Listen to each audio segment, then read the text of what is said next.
ఏమే సుజాత, ఏంటలా దీవులుగా కూర్చున్నా? పనికెళ్ళలేదా?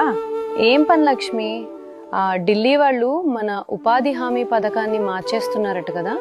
ఇక మన రాష్ట్రానికి డబ్బులు రావట అంతా మన రాష్ట్ర ప్రభుత్వమే భరించాలట.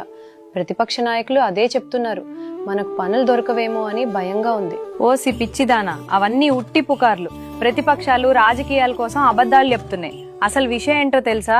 మోదీ గారు పాత పథకాన్ని తీసేయలేదు, దాన్ని బీబీజీ రామ్జీ అని మరింత గొప్పగా మార్చారు. పేరు మార్చితే మనకేంటి లాభం? మనకు డబ్బులు వస్తాయా? పేరు మాత్రమే కాదు సుజాత, పని దినాలు కూడా పెరిగాయి. ఇంతకు ముందు ఏడాదికి 100 రోజులు పని గ్యారంటీ ఉండేది కదా. ఇప్పుడు ఈ కొత్త చట్టం కింద 125 రోజులు పనిస్తారు. అంటే మనకి ఎక్కువ రోజులు పని, ఎక్కువ డబ్బులు చేతికి అందుతాయి. అంటే కష్టపడేవాడికి తగిన ఫలితం అన్నమాట.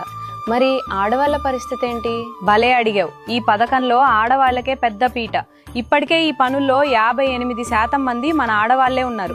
ఇప్పుడు వచ్చే పనులు కూడా కేవలం గోతులు తవ్వడంలా కాకుండా మన ఊరి చెరువులు బాగు చేయడం, నీటి వసతులు కల్పించడం లాంటి మంచి పనులు.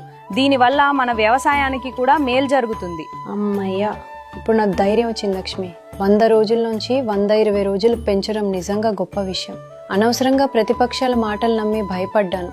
అవును, ఇది భారం కాదు, మనలాంటి వాళ్లకు వరం. పద వెళ్ళి ఆ జాబ్ కార్డ్ రెన్యువల్ చేయించుకుందాం. మన మోదీ గారి గ్యారంటీ ఉండగా మనకెందుకు దిగులు?